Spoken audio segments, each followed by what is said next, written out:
cada um é responsável pelos seus atos. Nossas escolhas sim trazem consequências. A justiça de Deus sim vem sobre um povo por causa da maldade coletiva desse mesmo povo.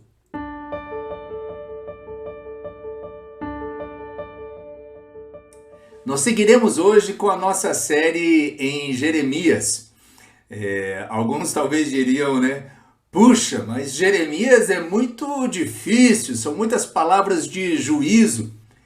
E são mesmo. Como no capítulo de hoje, que é o capítulo 15 do livro.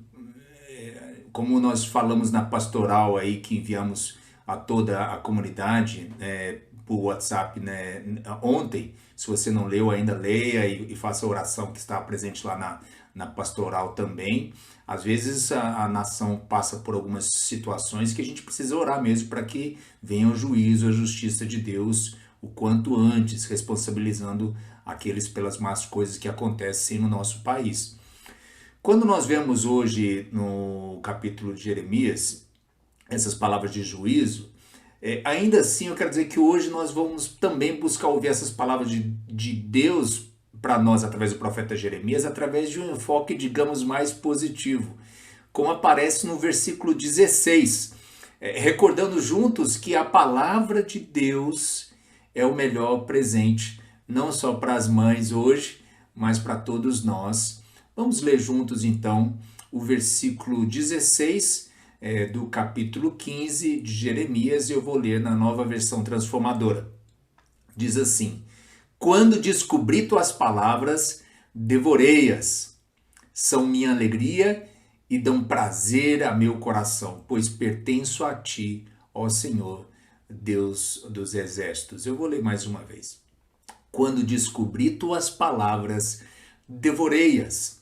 São minha alegria e dão prazer a meu coração, pois pertenço a ti, ó Senhor, Deus dos exércitos. Vamos orar mais uma vez. Senhor, muito obrigado pela tua palavra.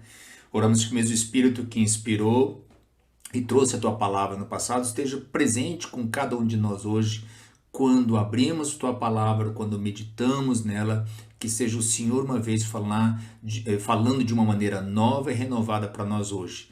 Que o teu Espírito nos ajude a que possamos responder de tal maneira que nos abramos para a transformação que o Senhor quer fazer em nós a partir da tua palavra. Assim te pedimos em Cristo Jesus. Amém. Muito bem, queridos, queridas. Primeiro nós vemos aqui na palavra que há um contexto difícil, né? Antes de chegar ao presente que nos é entregado, né, que é a palavra de Deus, nós devemos observar e reconhecer o contexto difícil em que essa palavra chega ao povo através de Jeremias. Primeiro é que o juízo, há o anúncio de que o juízo sobre a maldade é inevitável. Em toda a primeira parte do capítulo 15, nós somos recordados dessa realidade difícil ou de esperança, dependendo de como nós vemos e percebemos isso, de que o juízo de Deus será inevitável. Em todo o livro essa mensagem é repetida, é reforçada, e aqui mais uma vez ela é entregue através de Jeremias. Nem a intercessão pelo povo adiantará alguma coisa, nem que fossem Moisés ou Samuel orando pelo povo, no verso 1, que eram considerados tradicionais e importantes intercessores pelo povo de Deus. Não adiantará. O juízo virá de diferentes maneiras e as razões para isso são apontadas. Primeiro, diz assim, por causa das maldades que Manassés fez. Lembrando que Manassés é considerado, na história do povo de Israel, né, ele é considerado o mais vil rei da história de Judá, né, do Reino do Sul. Ou seja, o que os seus líderes fazem, essa é a mensagem da palavra de Deus, o que os líderes de um povo, de uma nação fazem, sim traz consequências para a vida do povo. Eles, as autoridades, serão punidos pelos seus erros, essa é a esperança da justiça divina. O problema é que muitas vezes o povo também sofre as consequências da maldade ou da vileza dos seus líderes. Isso acontece desde sempre e não deveria nos surpreender hoje. É claro que nós lamentamos e lamentamos muito. Segundo, o povo também é responsável pelo castigo que está vindo sobre ele. Diz assim o texto: você me abandonou e me deu as costas. Em diferentes momentos desse capítulo 15, né? Não querem abandonar os seus maus caminhos, ou ainda o pecado corre solto pela terra. Ou seja, é bom que fique bem claro, cada um é responsável pelos seus atos. Nossas escolhas sim trazem consequências. A justiça de Deus sim vem sobre um povo por causa da maldade coletiva desse mesmo povo. No final do livro de Jeremias, na coleção de juízos sobre as nações vizinhas, fica claro para a gente que não era só um tema para o povo de Israel. Mas o juízo, a justiça de Deus era um tema para todas as nações em todos os lugares. Agora, esse juízo sobre as nações e sobre o povo de Judá, ele era anunciado assim: eu o disciplinarei, mas com justiça. Não posso permitir que fique impune. E aqui um parênteses, né, para o que faz uma boa mãe, né? Eu fico pensando no contraste, às vezes, entre mãe e pai, né, também. A avó, eu não sou ainda avô, né? Mas assim, tios e tias costumam fazer isso também, né? Já sou tio. Tio, tia, avô adora estragar, né? Disciplinar, não, a gente adora mimar, estragar e tudo mais. E ali tá o pai ou a mãe, né? Buscando disciplinar. Mas uma boa mãe, ela faz isso, é com justiça, com amor. Ela faz isso, ela dá aquela piscadinha e reforça. Não posso permitir que fique assim, desse jeito. Filhos têm que aprender e assim aplica a disciplina. Voltando a Israel, nesse caso específico, nós temos um alerta para o povo de Deus. Ou seja, não era possível que justamente esses que haviam sido escolhidos como canal de bênçãos para todas as pessoas, para todas as famílias da terra, fosse em lugar disso uma fonte de maldade e de injustiça. Não poderiam ficar impunes. E uma última e surpreendente observação sobre o juízo de Deus. Ela vem dessa afirmação nesse versículo, no versículo 6. Deus falando assim: estou cansado de mostrar compaixão. Estou cansado de mostrar compaixão. A gente bem que poderia responder e reagir a essa afirmação de Deus com: uau! Como assim o Senhor está cansado? Como fazer sentido disso, né? Essa afirmação tão forte e surpreendente da palavra de Deus. Primeiro, há um aspecto importante do caráter de Deus nas Escrituras, é que afirma que o Senhor é lento para irar-se e cheio de misericórdia. A gente vê isso em várias partes, como em Êxodo 34:6. Sou lento para me irar e cheio de amor e fidelidade. Ou ainda no Novo Testamento, na segunda carta de Pedro, o Senhor não demora em cumprir sua promessa, como pensam alguns. Pelo contrário, ele é paciente por causa de vocês. Não deseja que ninguém seja destruído, mas que todos se arrependam. Contudo, o dia do Senhor virá. Ou seja, o Senhor é paciente, sim. Ele adia muitas vezes o juízo, ele o prorroga. Muitas passagens das Escrituras nos dizem que é para que ele possa exercer sua misericórdia, mas também a palavra diz e afirma claramente: o dia da justiça vem. Enquanto isso, ao suportar os pecados do povo e ir prolongando por misericórdia o momento de trazer um juízo, na verdade Deus sofre por causa do pecado do seu povo. Nas Escrituras nós vemos que Deus sofre com o pecado do seu povo. Como vemos tantas vezes em Jeremias, Isaías 43, o servo sofrente, o sofredor, Oséias capítulo 11, até que ele mesmo, o próprio Deus em Cristo, assume o peso desse pecado nele mesmo, em Jesus Cristo na cruz. Filipenses nos conta isso, né? Esvaziou a si mesmo, assumiu a posição de escravo e nasceu como ser humano. Quando veio em forma humana, humilhou-se e foi obediente até a morte, e morte de cruz. Temos então nas Escrituras uma longa misericórdia, uma paciente espera da parte de Deus, mas também, numa linguagem humana, né, de certa maneira, o cansaço de Deus, né? O sofrimento de Deus com tanta injustiça no mundo. E nisso nós encontramos um consolo especial também.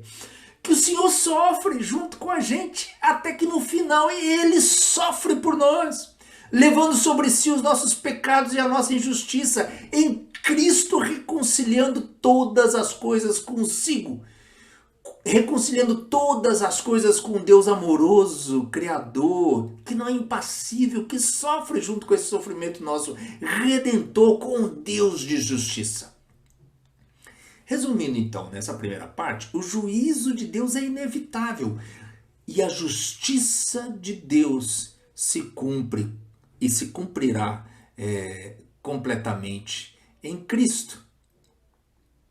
Segundo, Jeremias aqui se queixa. Em segundo lugar, nós vemos nesse capítulo outro dos famosos lamentos de Jeremias. Nós sabemos que tem um livro das Escrituras que são só as lamentações de Jeremias, mas ao longo do próprio livro de Jeremias, há em alguns capítulos, alguns chamados dos lamentos de Jeremias. O capítulo 15 é um deles. Os lamentos, Jeremias se lamentando diante de Deus. As mães, de novo, né, elas sabem como muitas vezes os filhos se queixam, não é mesmo? Aliás, inclusive aqui, Jeremias aparece se queixando da sua mãe. No verso 10 diz, como estou aflito, minha mãe. Quem dera eu tivesse morrido ao nascer. Você vê que às vezes o filho é meio ingrato mesmo, né? O Jeremias lamenta o próprio dia do seu nascimento, né? Como se sua mãe fosse culpada pelo seu sofrimento por havê-lo trazido à vida. Aliás, curiosamente, é a terceira vez aqui que Jeremias se refere às mães nesse capítulo. Antes, ele já havia falado sobre o juízo que viria sobre as mães dos jovens, no verso 8, e ele também fala sobre a mãe de 7 filhos, que respira com dificuldade, no verso 9. Aliás, eu confesso para vocês que ler sobre uma mãe que respira com dificuldade nos tempos que nós estamos vivendo é algo assim que mexe com a gente, né? É até mesmo assustador. Pois bem, Jeremias expressa toda a sua dor e o seu lamento ao Senhor, com muita honestidade. Ele lamenta o pecado e a perversidade de todos ao seu redor, sofre por causa disso, não aceitando. Jeremias não aceita coadunar com a sua maldade. Jeremias diz assim, nunca participei dos banquetes alegres do povo, sentei-me sozinho porque tua mão pesava sobre mim e enchi-me de indignação com os pecados deles. Ou seja, se por um lado Deus é brutalmente honesto com Jeremias e o povo, inclusive Deus não vai ter problema de retrucar por Jeremias e dizer, olha, o que você está dizendo não corresponde à verdade, não é assim, você não sabe de nada, é um jeito, a paráfrase que a gente diria de parte da resposta de Deus para Jeremias. E também Deus é honesto de dizer para Jeremias, estou cansado de ter compaixão. Aqui no diálogo com o Senhor, Jeremias é quem aparece com muita honestidade, né, diante do Senhor nas suas expressões, no seu lamento. Jeremias vai dizer, por que então continuo a sofrer? Por que minha ferida não tem cura?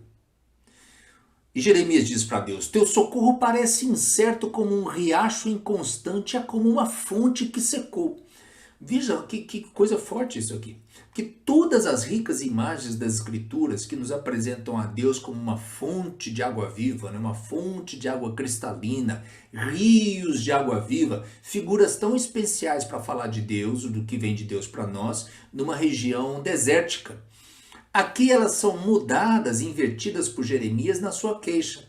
Deus seria para Jeremias, nesse momento do lamento, como um riacho inconstante, né? Que você não sabe, aqui no deserto o riacho aparece aqui ou ali, às vezes você não tem certeza onde que vai aparecer. Ou como uma fonte que secou. Lá no capítulo 2 já tinha falado que era cisterna rachada. Jeremias está bravo mesmo com Deus e todas aquelas figuras bonitas da água viva, Jeremias retruca e fala que Deus é como um riacho inconstante, como uma fonte que secou. Quanta dor, quanto sofrimento, quanto lamento honesto. sendo levado e apresentado diante do Senhor. E é bom que a gente, quando a gente faz isso, né, e tem vontade de fazer isso hoje, temos boas companhias nas Escrituras, como os profetas, como Jeremias. Ainda assim, aqui em tudo que Jeremias fala para Deus, também há uma perspectiva especial de esperança e de confiança nas palavras que Jeremias diz. E que tem a ver com o título da mensagem hoje, reconhecendo a palavra de Deus como o maior presente que nós possamos receber das mãos do Senhor. Vejamos isso então sobre a palavra como um presente. No verso 16, nós temos as palavras de Jeremias que deixamos hoje como um presente para todas as mães do seu dia e para todos os demais que estão acompanhando esse culto. Porque mãe é assim, tem um coração tão grande que eles não iriam querer guardar esse presente só para elas, elas vão com alegria compartilhar com todos os demais que acompanham o culto. E o presente é: quando descobri tuas palavras, devorei-as. São minha alegria e dão prazer a meu coração, pois pertenço a ti, ó Senhor, Deus dos exércitos. Há pouco tempo, quando a nossa filha mais nova, Carolina, fez 18 anos, a gente pensou uma dinâmica em família em que cada um entregaria um versículo da palavra de Deus para ela, para celebrar esse dia especial. E esse versículo, Jeremias 15, 16, foi o versículo que eu entreguei para ela. Há muitas metáforas especiais para a palavra de Deus. E essa é uma das que eu mais gosto, usando a ideia da palavra como uma comida. Daqui a pouco, né, se demorar o culto, vou ficar com fome, né? Usando a ideia de uma comida que nos agrada tanto, que nos satisfaz tanto, e até talvez por causa da nossa fome, da nossa necessidade que temos dela, devoramos essa comida, como diz Jeremias. Comemos a palavra de Deus. Que figura bonita é isso!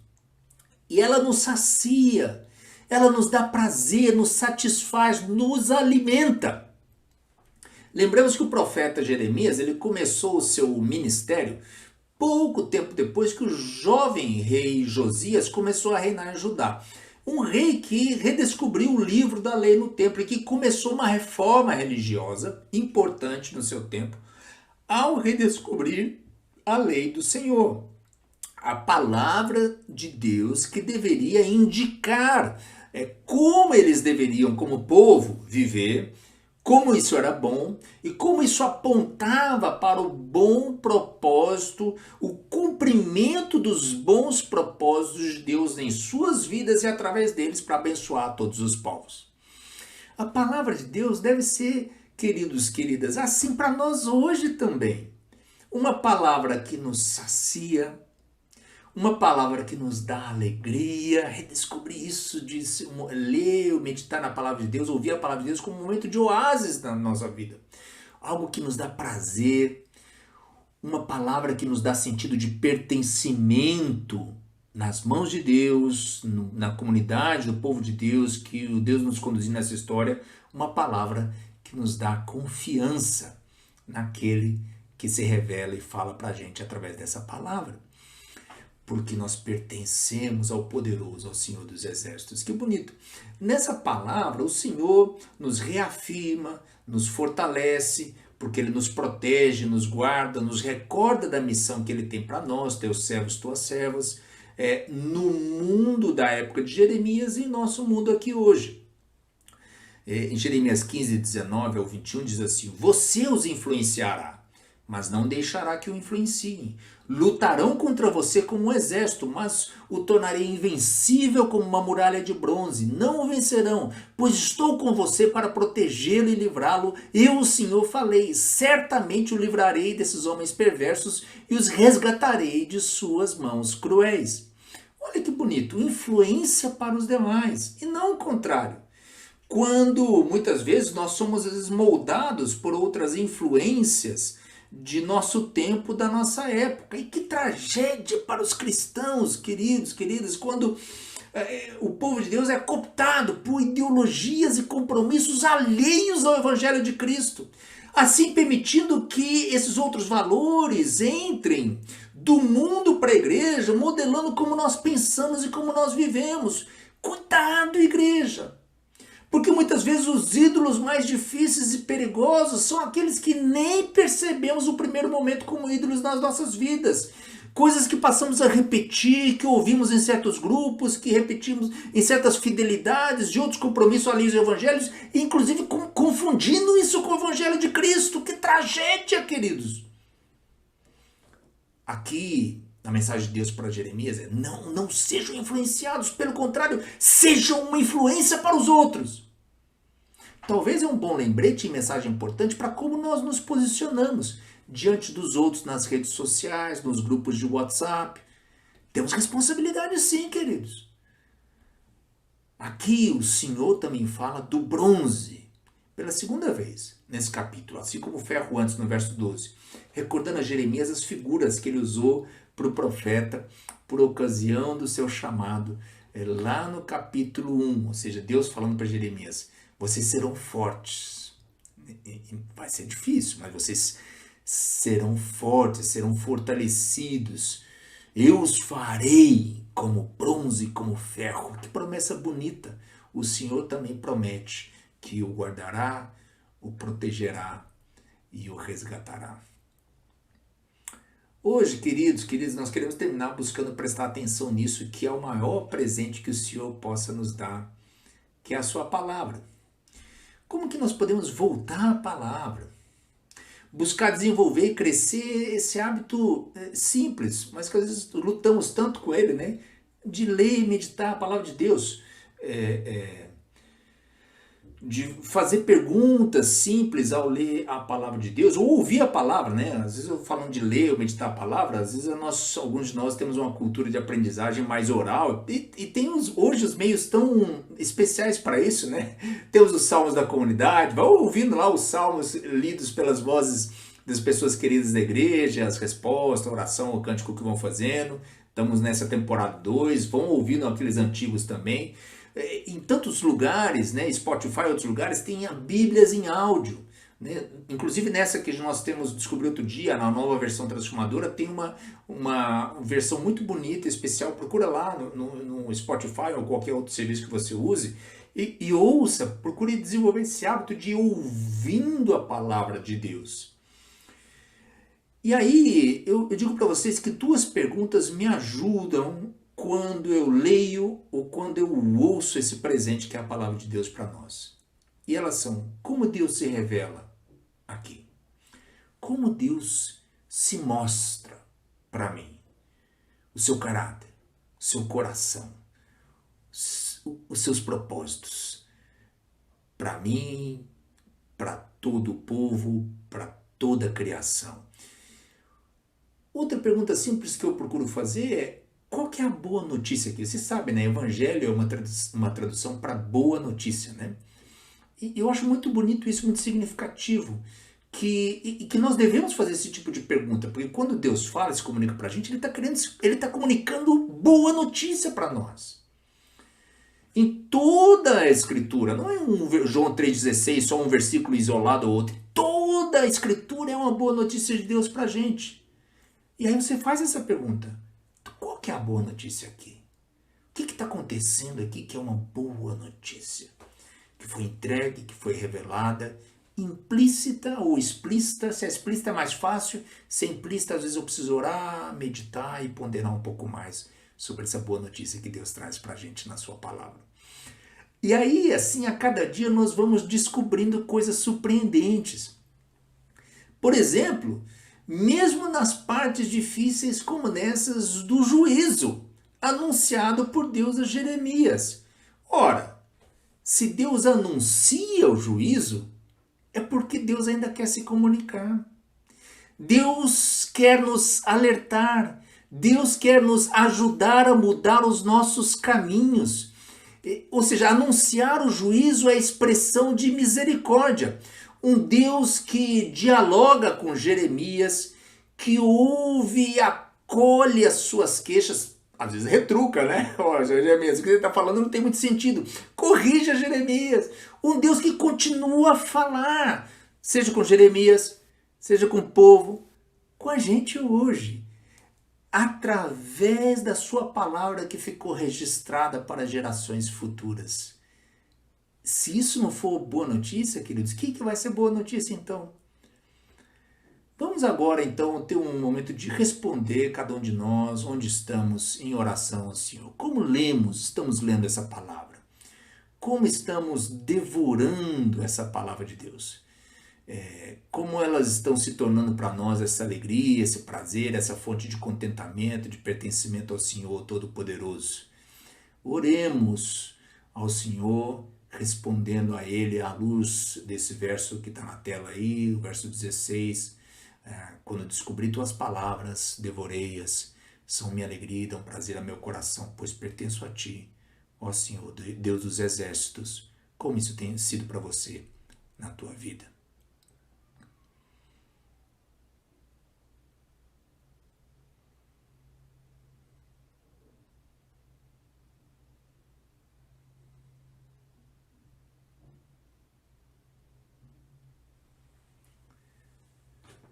E nós oramos juntos dizendo, querido Deus, obrigado que o Senhor nos fala. O Senhor nos fala na sua palavra. O Senhor vem até nós, se comunica com a gente, o Senhor se revela. E esse é o maior presente que nós podemos pensar em receber hoje. Obrigado, Senhor, pelo presente da tua palavra. Em Cristo e por Cristo oramos. Amém.